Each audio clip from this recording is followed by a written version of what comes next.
Welcome, Husker Nation, to Post Game Spread, presented by Hurrdat Sports. His second interception on the season. Multiple flags come down on the return. Breaking down the highs and lows of what we just witnessed from our beloved Cornhuskers. Touchdown, Nebraska. It's time to let it all out. Join the conversation on YouTube or Twitter at Hurrdat Sports, or live in person at the Hurrdat Sports Bar and Grill. I'm done. Let's go. It's time for Post Game Spread. Spread it on. Good afternoon and welcome into the Post Game Spread live from Hurrdat Sports Bar and Grill. I'm Ravi Lulla, your host for the day, as Nebraska ends their season in the exact same way that they started it, with a 13-10 loss to a Big Ten West opponent. Iowa beats Nebraska 13-10 on a last-second field goal. You can join us on the YouTube stream at Hurrdat Sports on YouTube or on Twitter, streaming live with your post-game coverage. You can comment on either stream or on Twitter and join the conversation there. We appreciate you joining and listening in. It's a really difficult way to end the season after just about a month ago.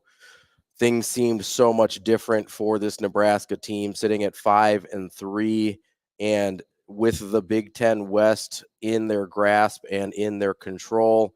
They lose 4 straight games to end the season. 3 of those 4 by 3 points, 2 of them by the score of 13-10, and all 4 of them by just a single margin. You could probably replay those games 100 different times, and I'm not sure Nebraska goes 0-4 in any of those scenarios, except for the one that we just witnessed play out over the last month. But here we are. Nebraska misses a bowl game again, have not been to the postseason since 2016.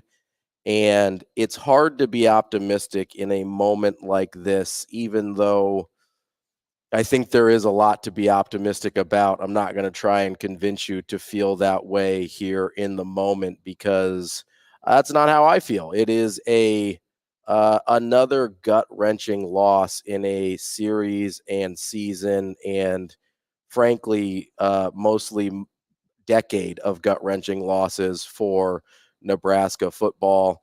You look back, and 5 of their 7 losses were by 1 possession. That's a stat that has haunted Nebraska football for most of the last 6-7 years. It is not something that has changed yet under the Matt Rule regime, and they really only did get the 1 victory by 1 possession. That was 17-9 against Northwestern, a Northwestern team that ended up finishing second in the Big Ten West and is bowl eligible under first-year head coach David Braun.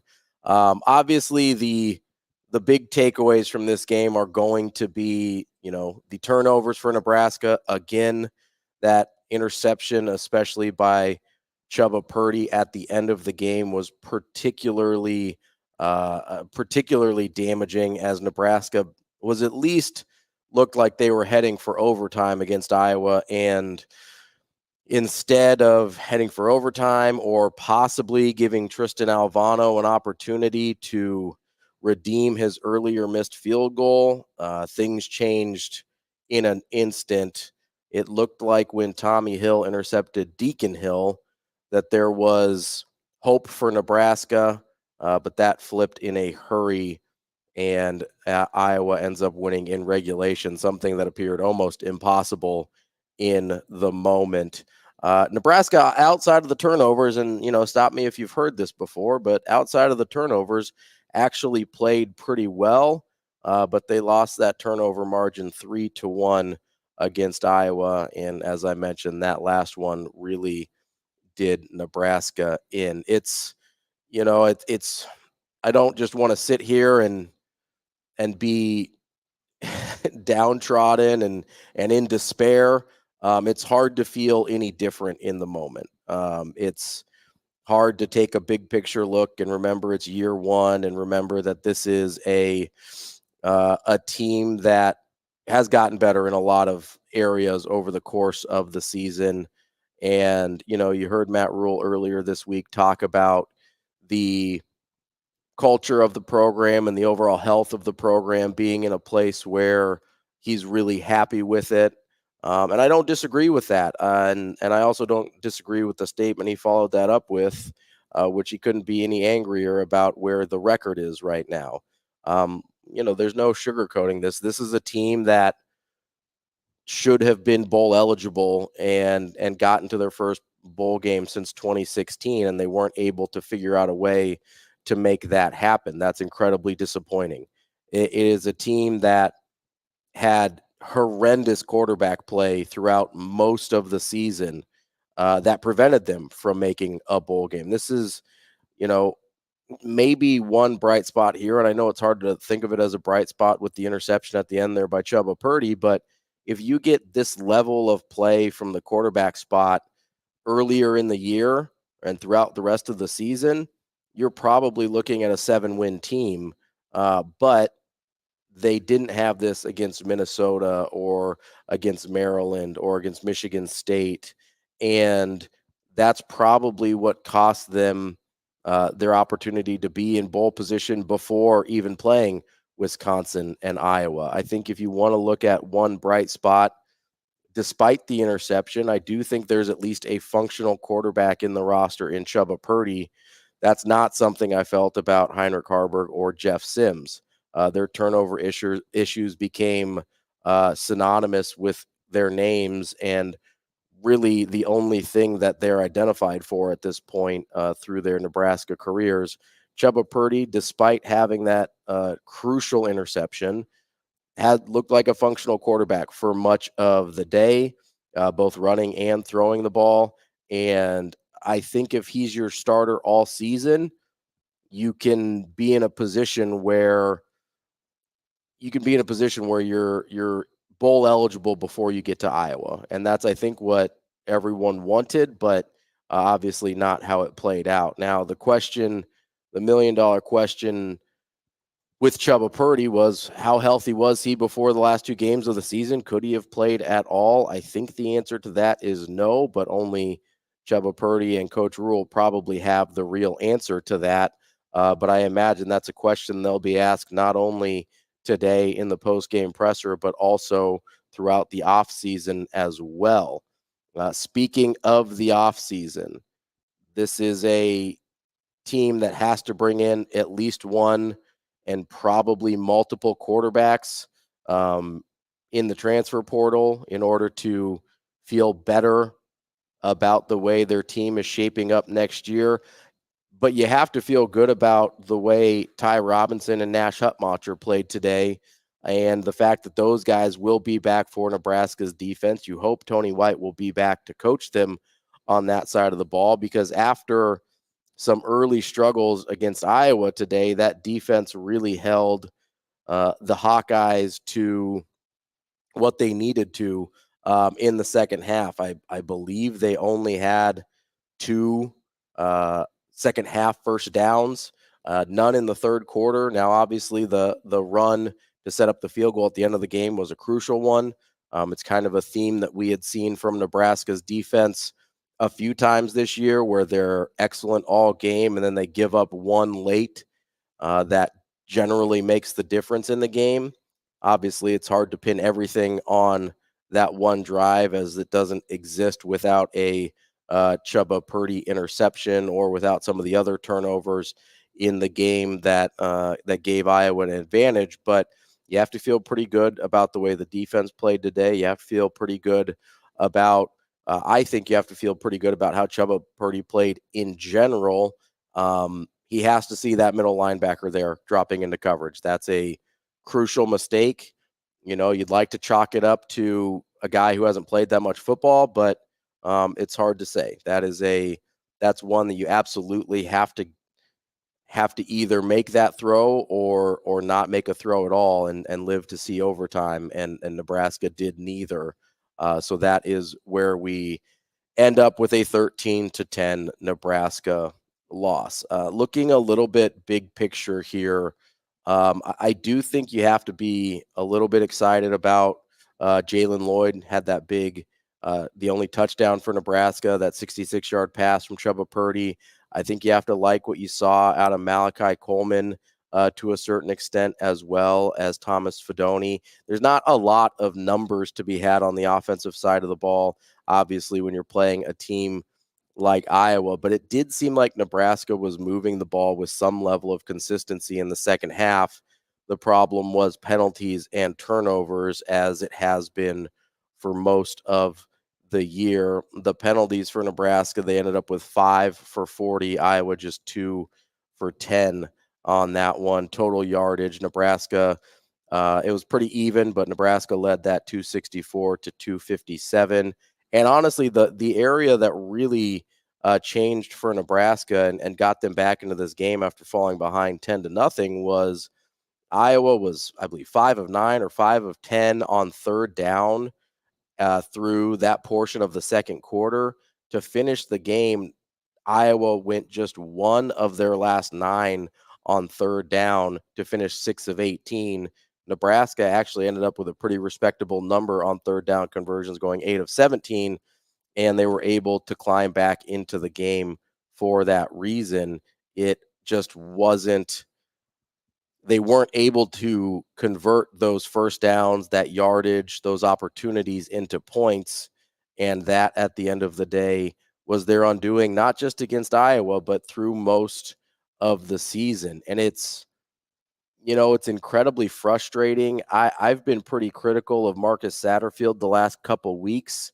I didn't necessarily think it was a terribly called game. I thought that it was a little pass heavier than I would have liked to have seen, but the pass game was working better than the run game for Nebraska.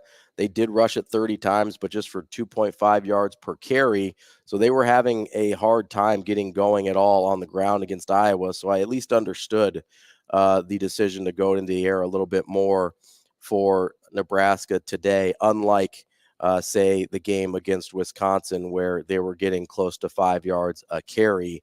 I didn't really have a ton of issue with the way Satterfield called the game today. What I did have a problem with was some of the really questionable clock management throughout the game. Just the use or lack of use of timeouts. This is something that crept up last week as well. You probably are in a situation where either you could have left Iowa with no time on the clock, you could have played for overtime had you wanted to, or gotten into a situation where you felt you had more time and more timeouts for yourself to try and drive down the field at the end of the game.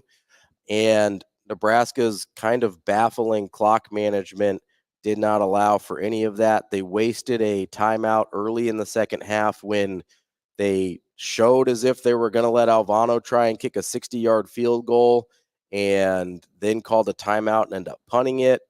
They wasted another timeout on a spot challenge that appeared to clearly be short on a Chubba Purdy rush.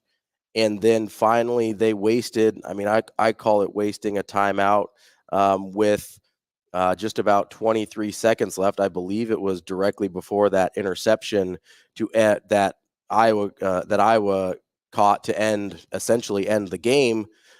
They called a timeout because they didn't like the play that got called, or the look that Iowa was giving them based on the play that got called.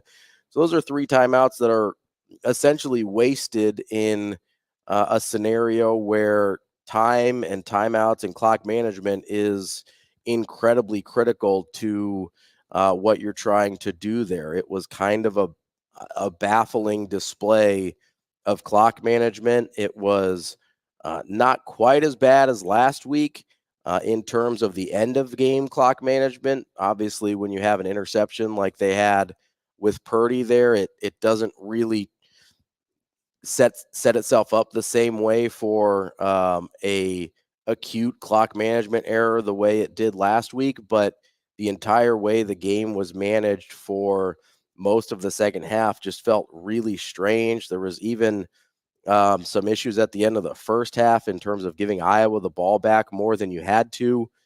Just didn't make a ton of sense in a lot of the ways that went down. The other thing that you kind of have to start, I think, asking questions about is Tristan Alvano, the place kicker. Special teams for Nebraska were going to have to be good today in order for Nebraska to win this game. Ethan Nation had a fumbled punt return. It didn't turn into points, but it did steal a possession away from Nebraska and their ability to try and score against a very good Iowa defense. Tristan Alvano had an opportunity from 44 yards, a distance he had made it from earlier in the game. And listen, I know the wind was doing the things that you would expect the wind to do in Nebraska in November. It's not like he's not from here. It's not like he doesn't practice here every single day. The wind should not be that much of a factor where he misses a field goal about 20 yards to the left. That was an opportunity for Nebraska to take the lead, and you look at it and say, maybe things play out differently. Certainly Nebraska wouldn't have been nearly as aggressive in the last couple of drives if they have a 13-10 lead rather than trying to get the go-ahead score. And then you have to look at Buschini and his punting, which has been suspect at best all year. He did have the one outstanding punt that was down at the inside the 1 yard line. But even with that one, he had less than a 40-yard average on the day. When you're punting 7 times, that matters. That changes the trajectory of the game when you're playing a field position game and you are not able to take advantage of that because your special teams don't execute in a way that allows you to. I also thought the kick coverages were not particularly good the last couple weeks as well. We saw them seemingly come about one busted tackle away 2 or 3 times from Iowa taking one to the house. And obviously that cost them yardage in the field position game as well. And then, we go back to the penalties. One crucial one was on that Tommy Hill return that I believe cost them somewhere in the neighborhood of 18 to 20 yards in terms of field position based on the Tommy Hill return. You go from needing maybe 5 or 10 yards to give Alvano a shot, and I do just say a shot because of some of the inconsistencies we saw from him, not just all year, but today, to needing 20 to 25 yards to get into range to allow him to take a shot. Again, that impacts play calling. That impacts the aggressiveness that you have to get out of Chubba Purdy and the offense, and that leads to the interception. Should Chubba Purdy still have not made that throw? Absolutely. But there are a lot of factors that led into that throw being made. Those turnovers don't happen in a vacuum, and a lot of the areas that Nebraska has struggled with all year contributed to what we saw here today. Honestly, you have to give some credit to Iowa. That defense is very, very good. But let's look at the Deacon Hill numbers for today. He was 11 of 28 for 94 yards and an interception. He was not good today. Even by his standard, that was a particularly bad game. Nebraska did that to him and gave themselves an opportunity to win. Now, the guy that really hurt Nebraska was LaShawn Williams rushing the ball. He had 16 carries for 111 yards, and that was honestly the difference maker between these two teams offensively. Iowa had 163 yards rushing the ball, Nebraska just 75. LaShawn Williams being able to get loose a little bit for Iowa is the only reason really they were able to A, control the clock the way they did in the first half, and B, get that last second field goal to win the game there. It was a frustrating it was a frustrating experience at times watching Williams run for Iowa because it seemed like Nebraska had a guy in position a lot of the time. I'm thinking of a specific example where Isaac Gifford's in the hole, he's unblocked and just whiffs on a tackle on Williams, and it turns into a first down and a big gain. In a game that's 13-10, where only 6 points are scored after halftime, those are the types of plays that make a big difference. A lot of these things seem like little bitty things, but when you're talking about this thin of a margin in a game like this, it's those little bitty things that make the difference. Speaking of that, only 6 points in the second half. If you were one of those sickos that decided to bet the under on the lowest point total in college football history, your under did in fact hit. That ended, it closed at 23.5 after opening at 26.5, and the final total was 23. So the Iowa unders trend continues, and they keep setting that number lower and lower. And honestly, you can't set it low enough. I would still take the under on every single Iowa game that they play. Going through some of the performers, I mentioned Nash Hutmacher and Ty Robinson on the defensive line played an incredible game for Nebraska. Tommy Hill also deserves recognition. He had 3 pass deflections or passes defended and a interception. He was a huge bright spot for the Nebraska defense today. I thought he was borderline dominant in the way that he played in that secondary. He really deserves a ton of credit. He gave Nebraska an opportunity to try and drive to win the game. Obviously, it didn't work out that way, but that's not on Tommy Hill. He had an incredible game for Nebraska. I thought Prince Will played really well also. He had a tackle for loss, as did Luke Reimer. The big difference was Nebraska on some of those runs, as I mentioned, by LaShawn Williams, really had a hard time bringing him down. He averaged almost 7 yards a carry for Iowa. And in a game where there's not a lot of points to be had, there's not a lot of yards to be had, 7 yards a carry for the Iowa running back is a huge problem. Chris H on Twitter chimes in, says turnovers, and turnovers, fitting end to a disastrous season. The offense has been offensive all year. I see what you did there, Chris. And the defense just couldn't sustain that much time on the field. Yeah, I mean, the offense consistently put the defense in a really tough spot throughout the season. The inability to stay on the field, to give that team a break. I mean, in the first half, and it flipped in the second half and looked a lot better, but in the first half, Iowa had 22 minutes of possession in the first half. They only averaged 25 on the game.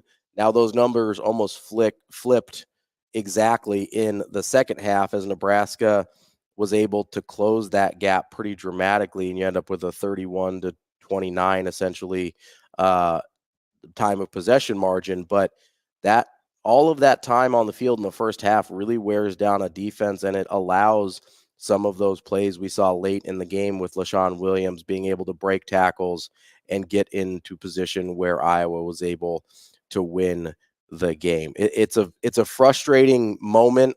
It's a frustrating game. It's a frustrating season for Nebraska, in which honestly they probably deserved better than this. But you look at the things that kept creeping up, the things that kept biting them. It was things that were largely in their control. It was turnovers. It was penalties. It was clock management the last couple of games kind of out of nowhere. It was play calling. Those aren't just things that we saw today. Those were themes that we saw throughout the season. And you'd like to think that some of those things can get cleaned up, right? We saw a stretch in this season where they only had 1 penalty called on them over the course of 2 games. That's something that can get cleaned up.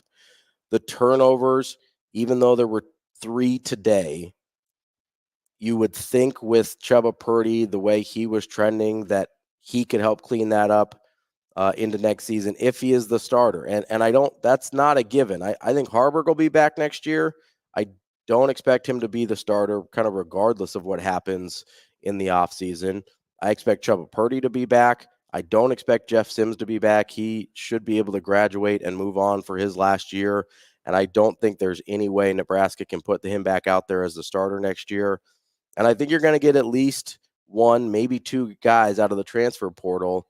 And I'm guessing it'll be a competition. I think it's going to be a quarterback competition all through the spring, all through summer, all through fall before we figure out who the starting quarterback's going to be for Nebraska next year. It's frustrating and disappointing that you're not going to get the month of practices before a bowl game to try and see if Chubba Purdy is that guy for you going into next year. But I think he's shown enough in 2 games to at least deserve a shot. On the other side, I think Harburg and Sims have shown enough in the several games that they played to tell you that they're not the answer at the quarterback spot. So I expect at least 1, maybe 2 transfer quarterbacks to come in this year. The one thing that Nebraska had working against it this year that they really didn't have control over were the injuries. You were down 2 wide receivers out of your top 3 from injury. You were down the 3rd out of your top 4 because he left the team before the season started. You're down 2 starting offensive linemen. You're down your top 2 running backs from when the season started. This is and you're on a theoretically 3rd string quarterback, although maybe he ends up being the best of the bunch. And that's not to mention, okay, Nick Henrich, who I think would have been a really big piece in a game like this. I think he would have done really well against that Iowa run game, and maybe that's the difference. Nick Henrich was out today. Deshaun Singleton, who was having a great year, has been out for most of the last half of the season.